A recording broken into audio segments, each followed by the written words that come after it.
Hello friends, मैं आशीष स्वागत करता हूं आपके अपने यूट्यूब चैनल पर। फ्रेंड्स, जैसा कि आप सभी को पता है कि इसमें जो है दिल्ली पुलिस कांस्टेबल का जो प्रैक्टिस सेट है, मैथ का प्रैक्टिस सेट अंकित सर का जो न्यू आया है प्रीवियस ईयर के आधार पर 50 प्रैक्टिस सेट है इसमें। इस बुक को हम सॉल्व कर रहे हैं। इसमें हम 2 सेट को सॉल्व कर दिए। आज हम इसके तीसरे सेट को सॉल्व करेंगे। ठीक है, देखिए हम मंडे से लेकर सैटरडे तक इसके सेट को सॉल्व करेंगे। जो 50 प्रैक्टिस है और जो वीकली मौका आता है संडे को, उसे तो हम सॉल्व करते हैं। कल हमने सॉल्व किया था। अगर आपने नहीं देखा है तो उसे भी जाकर जरूर देखिएगा, उसमें आपकी काफ़ी मदद होगी। तो चलिए आज इसके हम सेट 3 को देखेंगे। अगर वीडियो अच्छा लगेगा तो इसे शेयर जरूर कीजिएगा ताकि और लोगों के पास भी पहुंच सके जिन्हें मैथ में थोड़ा बहुत प्रॉब्लम आता है। ठीक है, तो देखिए इसमें देखिए लगभग 50 प्रैक्टिस सेट है। ठीक है, तो 50 प्रैक्टिस सेट को हम कराएंगे। हम ये प्रैक्टिस सेट 1 और प्रैक्टिस सेट 2 को करा दिया है। ठीक है, प्रैक्टिस सेट 2 को भी करा दिया है। आज हम जो है प्रैक्टिस सेट 3 को कराएंगे। ठीक है, तो देखिए हम यहाँ पहले बुक को दिखा देते हैं। ये सब हमारा क्वेश्चन है। लगभग 15 सवाल इसमें मैथ में आते हैं दिल्ली पुलिस में। वो सारे 15 सवालों को हम दिखाएंगे आज प्रैक्टिस सेट 3 के। देखिए पहले यहाँ आपको बुक का क्वेश्चन दिखा दिए। अब हम बुक को साइड करेंगे और क्वेश्चन आपको स्क्रीन पर दिखेगा। ठीक है, तो देखिए अब हम बुक को साइड कर देते हैं। क्वेश्चन नंबर 1 से हम लोग शुरुआत करते हैं। चलिए अब हम क्वेश्चन स्टार्ट करते हैं। देखिए अगर आपको अच्छा लगेगा तो इसे शेयर जरूर कीजिएगा। आज हम जो है यूपी पुलिस का जो वीकली मौका आया था उसे भी सॉल्व करेंगे। उसमें मैथ के सवाल को भी देखेंगे, तो उसे भी आप जाकर जरूर देखिएगा। क्योंकि जितने भी लोग हैं जो दिल्ली पुलिस की तैयारी करते हैं वो यूपी पुलिस का तो 100% तैयारी करेंगे, क्योंकि सारा सेम है उसमें। ठीक है, तो अगर यूपी पुलिस पर मेरा मतलब उतना रिस्पॉन्स अच्छा नहीं आता है, जबकि दिल्ली पुलिस पर आता है, तो उसे भी जाकर जरूर देखिएगा। यूपी पुलिस का भी मौक जाकर जरूर देखिएगा। चलिए प्रैक्टिस सेट का जो क्वेश्चन नंबर हमारा देखिए जो पहला है उससे हम शुरुआत करते हैं। बुक को हम साइड में कर दिए हैं, आपको क्वेश्चन दिख रहा होगा। देखिए कह रहा है क्वेश्चन कि यदि यदि 10 विभिन्न धनात्मक पूर्णांकों का योग 100 है तो इन 10 संख्याओं में सबसे बड़ी संभावित मान क्या होगी। मतलब सबसे बड़ी संभावित मान, तो सबसे बड़ी संभावित मान लेना है अगर एक संभावित मान को, तो पहले 9 को हम सबसे छोटा ले सकते हैं। 9 को जब छोटा लेंगे तभी ना सबसे बड़ा मान आएगा लास्ट वाला। तो छोटा में क्या हो सकता है, अब विभिन्न चाहिए, मतलब भिन्न भिन्न चाहिए, सेम कोई नहीं होना चाहिए। तो एक हो सकता है, और क्या है धनात्मक पूर्णांक है, यानी कि 1 हो सकता है, 0 को नहीं लेंगे। 1 हो सकता है, 2 हो सकता है, 3 हो सकता है। ठीक है, 4 भी हो सकता है, 4 हो सकता है, 5 हो सकता है, डॉट डॉट करके 9 तक हो सकता है। और लास्ट वाला संख्या जो हमारा बचेगा प्लस x, सबसे बड़ा मान बचेगा। और इसके बराबर किसके बराबर हो जाएगा, 100 के बराबर, क्योंकि योग उनका 100 दिया है। तो 1 से लेकर 9 तक जोड़ने का जो 1 से लेकर 9 तक कैसे जोड़ेंगे, तो n इंटू n प्लस 1/2 इससे जोड़ सकते हैं। तो देखिए जोड़े, 9 ठो संख्या है, n मतलब संख्या हो गया, 9 ठो संख्या है और 9 में 1 जोड़ेंगे तो कितना हो जाएगा, 10/2 जोड़ेंगे तो 9 पचे 45 आएगा। यानी कि 1 से लेकर 9 तक जोड़ेंगे तो हमारा 45 आएगा। 45 प्लस x बराबर 100, तो x बराबर कितना हो जाएगा, 55। सबसे बड़ा संभावित मान हमारा 55 हो सकता है, इससे छोटा कुछ नहीं हो सकता। ठीक है, तो 55 कौन सा ऑप्शन में है, ऑप्शन नंबर सी में। अब देखिए नेक्स्ट क्वेश्चन, क्वेश्चन नंबर 2। देखिए आपको बुक का भी यहाँ दिखा देते हैं क्वेश्चन और इसी को जूम दिखाएंगे, नहीं तो आप सोचिएगा दूसरा क्वेश्चन है। देखिए ये क्वेश्चन नंबर 2 है हमारा और इसका हम सॉल्यूशन करते हैं। देखिए क्वेश्चन नंबर 2 में क्या कह रहा है कि एक घड़ी को 1500 रुपये में बेचने पर दुकानदार को 20% की हानि होती है। 20% लाभ प्राप्त करने के लिए दुकानदार को घड़ी का क्रय मूल्य कितना कम करना होगा, यानी कि क्रय मूल्य को कम कर रहा है। तो देखिए पहले 1500 रुपये में बेच रहा है तो उसे 20% का हानि हो रहा है, यानी कि 80% पर बेच रहा है। तो 100% हम पहले क्रय मूल्य निकाल लेंगे, तो कितना हो जाएगा, 0 से देखिए यहाँ 0 से 0 कट गया, 4 से इसको कटेंगे 2, 4 से इसको कटेंगे 25। ठीक है, और 2 से इसको कटेंगे 75। तो 25 से 75 में गुना करिए, 25 5 125, हाथ में लगा 12, 25 7 175 और 12 कितना होता है 187, यानी कि 1875 रुपया हमारा सीपी आ गया। अब बोल रहा है कि 1500 रुपये में बेचे लेकिन हमारा जो है 20% का लाभ हो, यानी कि 100% 120% का वैल्यू हो जाएगा 1500। तो हमारा क्रय मूल्य कितना हो जाएगा यहाँ से, ये देखिए CP1 हो गया, जो उसका मूल्य CP है, मूल CP उसका 1875 है, लेकिन अब इसको कम करना चाहता है। तो ये जो 1500 रुपये में बेच रहा है ना, ये सोच रहा है कि इस पर ही 20% का लाभ हो, हम क्रय मूल्य को कम कर दें। तो क्रय मूल्य को कम कर देगा तो कितना हो जाएगा, 0 से इसको कटेंगे 0, 4 से इसको कटेंगे 3, 4 से इसको कटेंगे 25 और 3 से इसको कटेंगे तो 50, 25 5 कितना होता है 125, यानी कि 1250 रुपया जो है, सॉरी 1250 रुपया उसका CP2 आ जाएगा कम करने पर।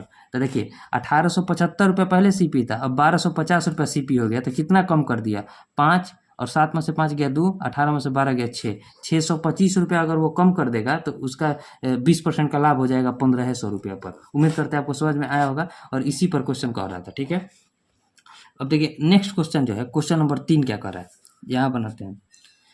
क्वेश्चन नंबर 3 में कह रहा है, पहले हम आपको क्वेश्चन दिखा देते हैं कि क्वेश्चन में देखिए क्या कह रहा है, 24 के पावर 15 में इकाई अंक क्या होगा। क्वेश्चन आपको दिख भी रहा होगा स्क्रीन पर, देखिए 24 है उसके पावर 15 है तो इसका इकाई अंक क्या होगा। तो इकाई अंक देखिए यहाँ 4 है ना, तो देखिए 4 के पावर अगर हम 1 करते हैं तो हमारा आता है 4, और 4 के पावर 2 करते हैं तो 16 आता है, यानी कि 6 इकाई अंक का होता है। उसी प्रकार 4 के पावर 3 करते हैं तो इकाई अंक हमारा 64 यानी कि 4 आता है, ठीक है।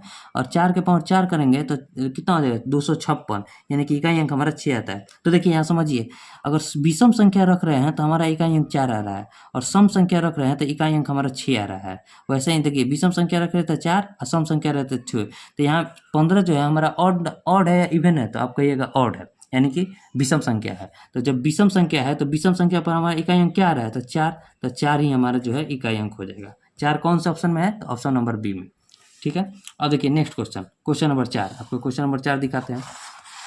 क्वेश्चन नंबर 4 में देखिए क्या है कि वह सबसे छोटी संख्या कौन सी है जिसे 13,218 से घटाने पर एक पूर्ण वर्ग संख्या प्राप्त होता है, ठीक है। यही क्वेश्चन है हमारा। क्वेश्चन नंबर 4 आपको दिख रहा होगा, देखिए छोटी से छोटी संख्या कौन सी है जो 13,218 में से अगर हम हटा दें तो एक पूर्ण वर्ग संख्या बन जाएगा। पूर्ण वर्ग संख्या बन जाए तो आपको वर्गमूल निकालना आना चाहिए। देखिए वर्गमूल निकालना हम आपको सिखा रहे हैं। पहले 2-2 का पेयर बनाइए, 2 का पेयर लास्ट में बनाते हैं, 2 का पेयर ये बन गया। तो अब देखिए एक यहाँ बचा ना, तो एक को कटाएंगे तो एक में एक से गुना करेंगे तो हमारा एक कट जाएगा, ठीक है। तो एक और एक यहाँ जोड़ते हैं तो एक और एक यहाँ देखिए जोड़ेंगे 2, और यहाँ जिससे हम गुना किए हैं इस यहाँ लिख देंगे, यानी कि एक यहाँ लिख दिया। अब क्या बचा हमारा 32 बचा, तो 32 को हम नीचे पेयर को ही उतारते हैं सीधे, तो 32 जब उतारेंगे तो फिर हम एक से गुना करेंगे क्योंकि 22 दूनी 44 हो जाएगा, तो एक एक से गुना करेंगे, जो यहाँ रखेंगे वहीं इससे गुना करेंगे और यहाँ एक रख देंगे। एक एक से किए हैं तो 21 और एक जोड़ेंगे तो कितना हो जाएगा 22।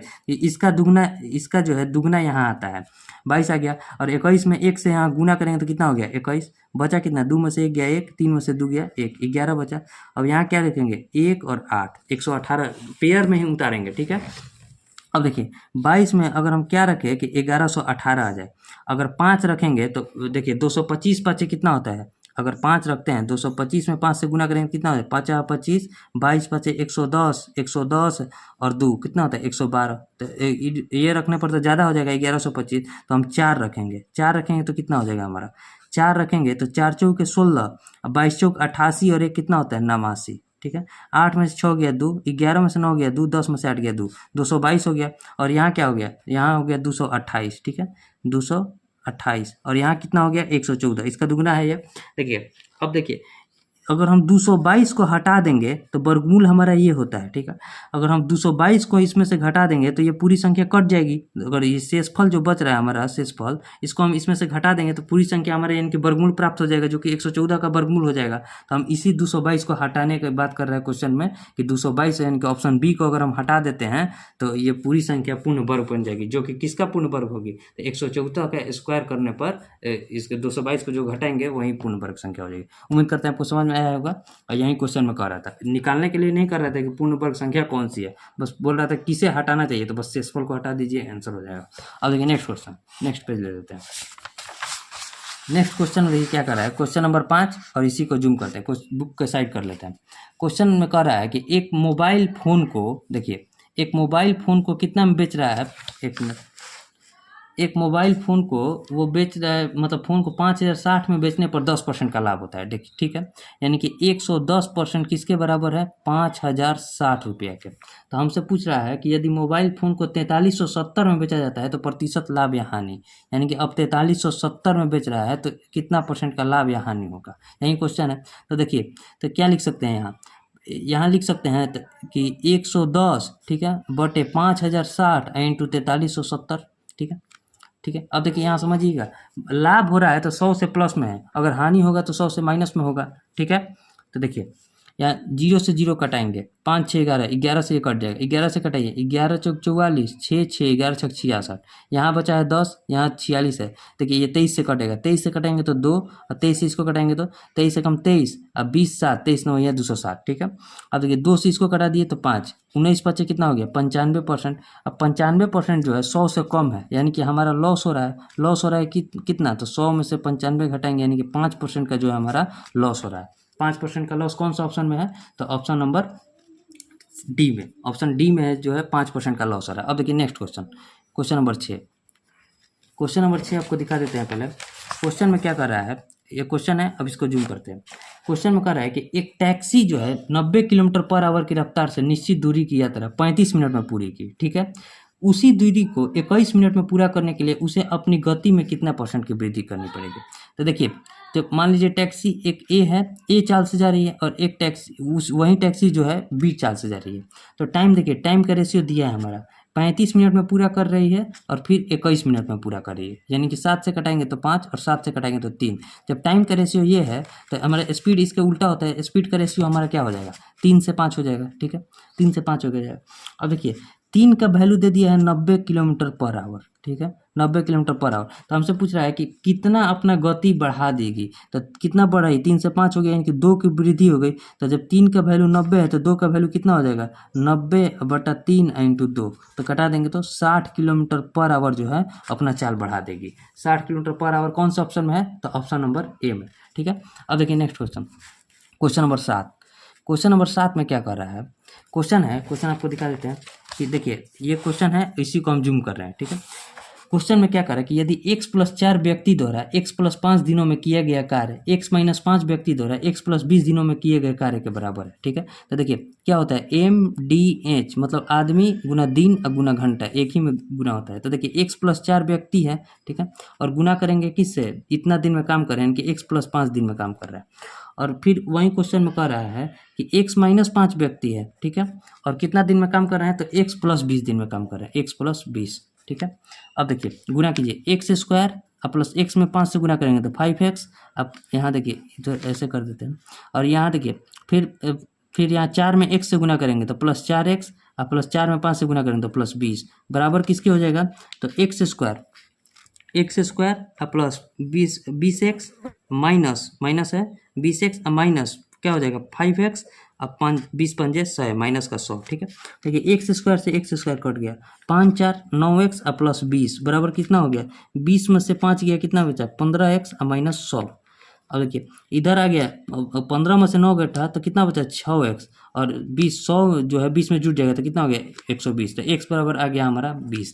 तो हमसे क्या पूछ रहा है कि कितने व्यक्तियों का x - 10 दिनों का कार्य भी बराबर होगा। तो पहले यहाँ देखिए x - 10 दिनों का कार्य बराबर होगा, तो पहले हम टोटल कार्य निकाल लेते हैं। टोटल कार्य कितना हो जाएगा, तो किसी एक में हम वैल्यू बैठा देंगे, या फिर यहाँ या फिर यहाँ, तो यहाँ बैठाते हैं तो 20 4 कितना हो गया 24, और यहाँ 20 5 कितना हो गया 25। ये हमारा टोटल कार्य आ गया, कितना कार्य हो गया। और दिन में कितना दिया है, तो x - 10 दिया है ना, तो x - 10 यानी 20 में से 10 गया कितना बचा 10। अब कटाइए, 5 से कटाएंगे तो 2, 5 से कटाएंगे तो 5, 2 से कटाएंगे तो 12, यानी कि 12 5 60 व्यक्तियों द्वारा जो है x - 10 दिन में कार्य कंप्लीट हो जाएगा।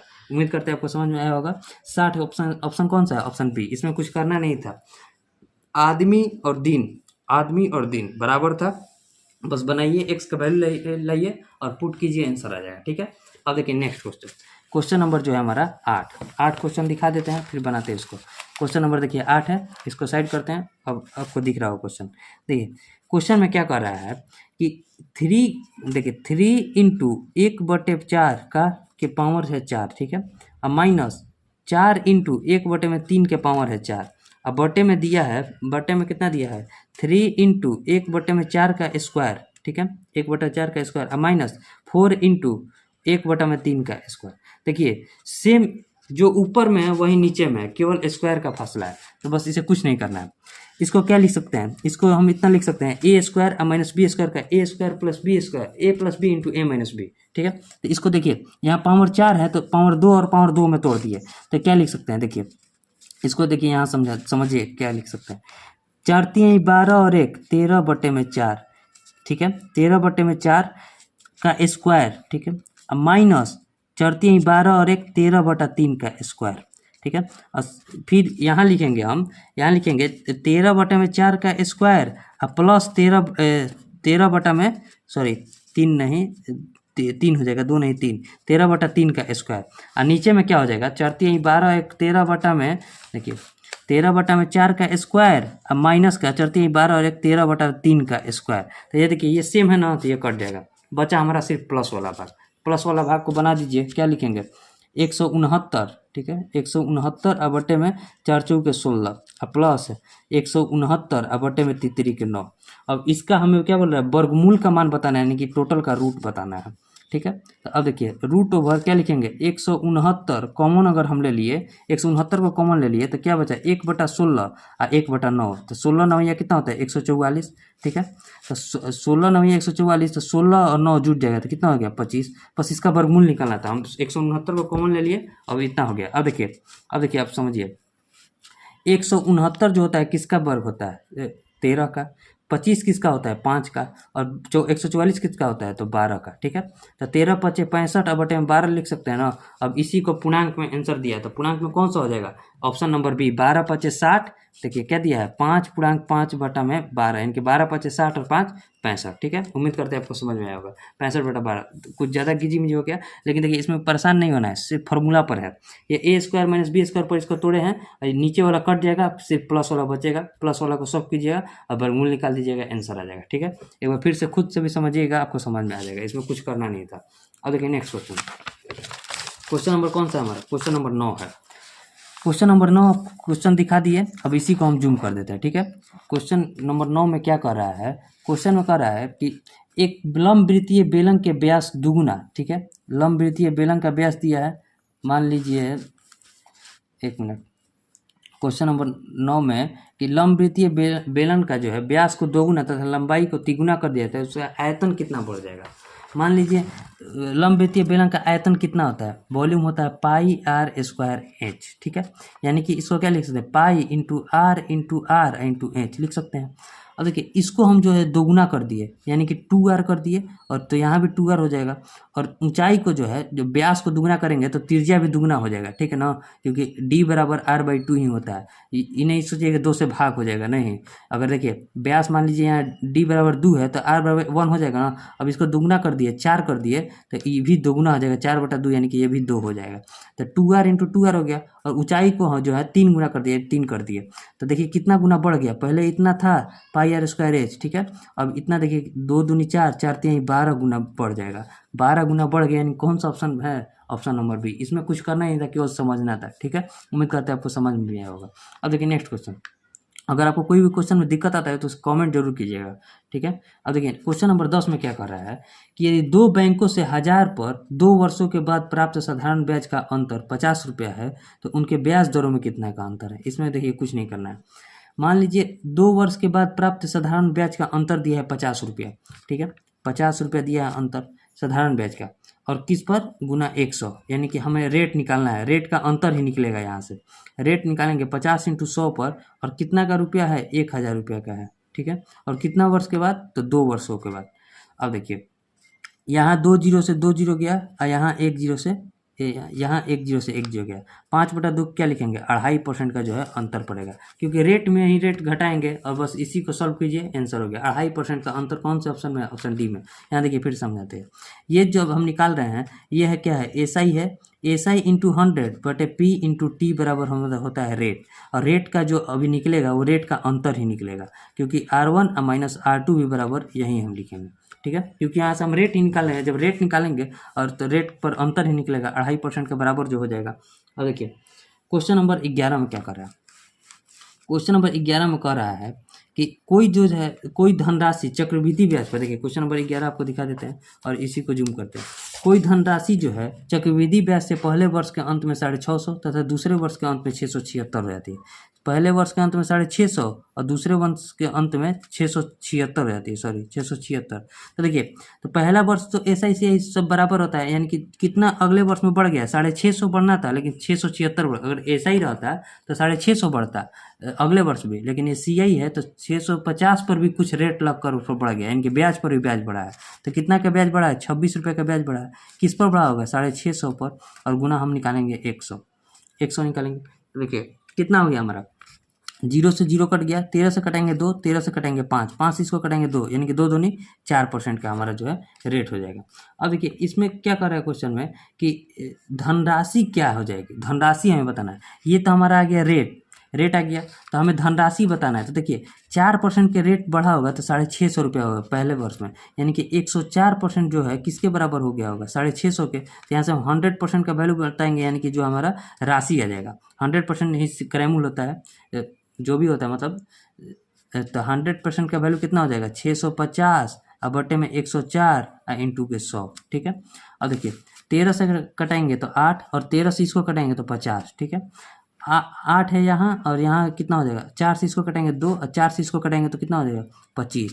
ठीक है। अब 2 से 50 है तो 2 से 50 को कटा देंगे तो कितना हो जाएगा 2 से जब 50 को कटाएंगे ये तो कितना कट जाएगा 25 मात में, यहाँ 25 बचा यहाँ 25 बचा, यानी कि 25 इंटू 25 बराबर कितना हो जाएगा 625 रुपया जो हो जाएगा उसका राशि हो जाएगा। 625 कौन सा ऑप्शन में है, तो ऑप्शन नंबर सी में जो है 625 रुपया। उम्मीद करते हैं आपको समझ में आएगा। यहाँ देखिए 650 रुपया और 676 रुपया है, तो 26 रुपया एक्स्ट्रा लगा है तो वो ब्याज पर ही ब्याज लगा होगा, यानी 650 पर 26 रुपया है, 650 का कितना परसेंट है तो 4%। तो हमारा रेट आ गया 4%। 104% का वैल्यू 650 है क्योंकि ये अमाउंट दिया है, तो 4% जुट कर 100% में 4% जुट कर आया होगा ब्याज। तो 104% का वैल्यू जब 650 है तो 100% का वैल्यू कितना हो जाएगा 625। उम्मीद करते हैं आपको समझ में आएगा। अब देखिए next question, question number 12। Question दिखा देते हैं आपको। क्वेश्चन में देखिए क्या कह रहा है। क्वेश्चन है राकेश एक प्रोजेक्ट में, देखिए बुक को साइड करते हैं आपको दिखाते हैं। क्वेश्चन है कि राकेश एक प्रोजेक्ट में, ठीक है, 60 लाइन वाली 75, देखिए 60 लाइन वाली 75 पेज, प्रत्येक लाइन में 75 अक्षर। ठीक है। क्वेश्चन नंबर कौन सा है 12। 60 लाइन है उसका, ठीक है, 75 पेज है। ठीक है। अब इंटू कितना है 75 अक्षर एक पेज में लिख रहा है। ठीक है। प्रत्येक लाइन में 75 अक्षर लिख रहा है। अब हमसे क्या पूछ रहा है कि लाइनें घटकर 25 रह गई। पहले लाइनों की संख्या 60 थी, अब घटकर 25 रह गई, यानी कि 25 लाइन हो गया। और लाइन में अक्षरों की संख्या 90 कर दी गई। पहले अक्षरों की संख्या 75 की गई थी, अब 90 कर दिया गया। तो हमसे क्या क्वेश्चन पूछ रहा है कि तब पहले से पेजों की संख्या में कितना परसेंट का बदलाव है। तो पहले एक्स का हम वैल्यू निकालेंगे कितना पेज लगेगा।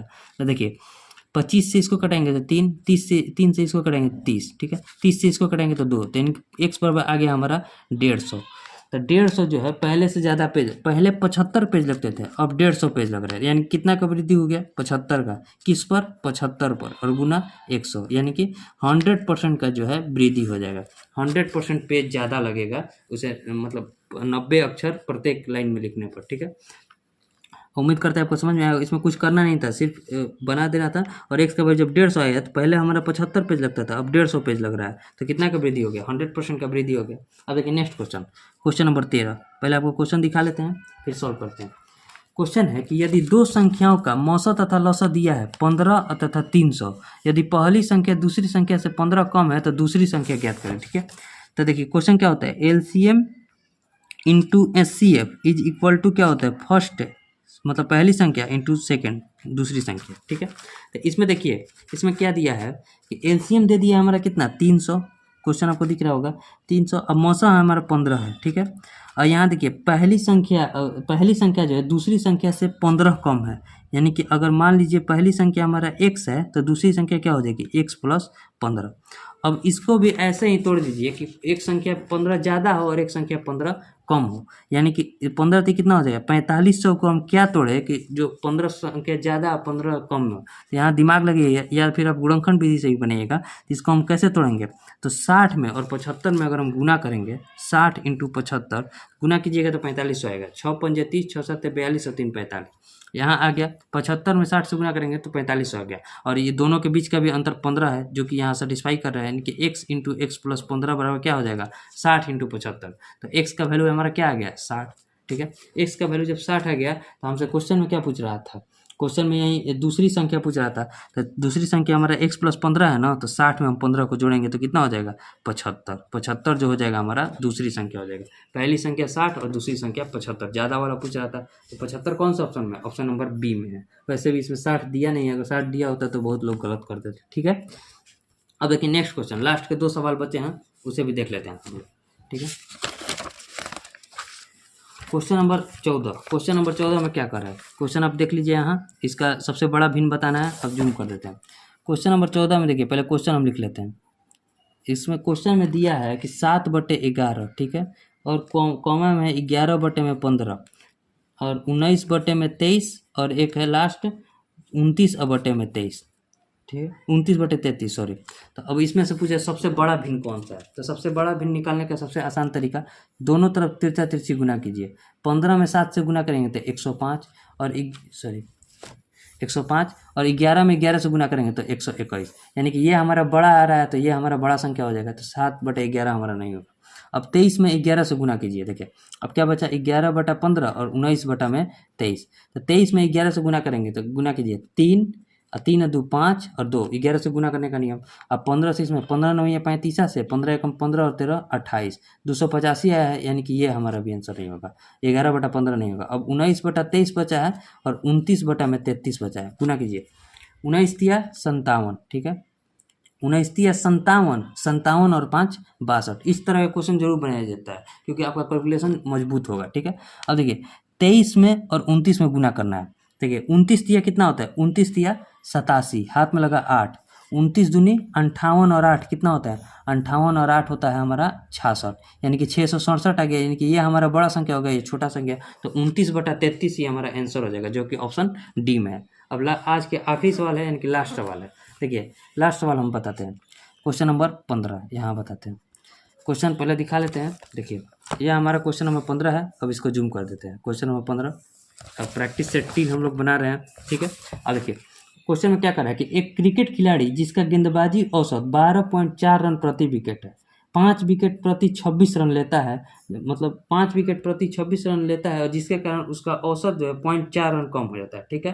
तो अंतिम मैच तक उसके द्वारा लिए गए विकेटों की संख्या, इसे एलिगेशन से बनेगी। देखिए एलिगेशन क्या होता है, 12.4 रन दिया था एक विकेट लेने में, लेकिन अंत में क्या किया कि वो 26 रन देकर 5 विकेट ले लिया, ठीक है। यानी कि घटाएंगे तो कितना हो जाएगा, 50 25 1 2 5.2 रन देकर एक विकेट ले लिया, जिससे उसका जो है औसत जो है 0.4 की कमी होगी। पहले 12.4 था, अब 12 हो गया, 0.4 की कमी हो गई, तो यहाँ एलिगेशन लगेगी। 12.4 में से 12 घटा तो 0.4, और 12 में से 5.2 घटा तो कितना बचा, यहाँ इसको कर दिए तो 8, 10 में से 2 गया 8, और यहाँ 11 में से 5 गया 6.8 बचा। अब देखिए 0.4 से 68 को कटाएंगे तो कितना बचेगा, 17.1। अब देखिए एक का वैल्यू हमारा दिया था, यहाँ इसका वैल्यू कितना दिया था, लास्ट वाले मैच में उसने 5 विकेट लिया था, तो हमसे टोटल इस मैच के बाद यानी कि 17 और 1 18 का वैल्यू कितना हो जाएगा, एक का वैल्यू जब 5 है तो 18 का वैल्यू हो जाएगा हमारा 90, 18 × 5, यानी कि इस मैच के बाद उसका औसत जो हो जाएगा 90 विकेट, मतलब उसका टोटल विकेट जो हो जाएगा 90 विकेट हो जाएगा। देखिए अगर पूछता कि इस मैच से पहले उसका कितना विकेट था, तो 17 से गुना करते हैं, यानी कि 85 विकेट था इस मैच से पहले, लेकिन इस मैच के बाद जो है उसका टोटल 90 विकेट हो गया। उम्मीद करते हैं आपको समझ में आया होगा। एक बार फिर से बता देते हैं, ये हम टोटल आज प्रैक्टिस सेट 3 कराए हैं। कौन से बुक का, तो दिल्ली पुलिस कांस्टेबल का जो है हमारा अंकित सर का 50 प्रैक्टिस सेट बुक, इसे सॉल्व कराया है। उम्मीद करते हैं आपको समझ में आया होगा। अगर अच्छा लगे तो इसे शेयर जरूर कीजिएगा। अब मिलेंगे नेक्स्ट वीडियो में, तब तक के लिए जय हिंद।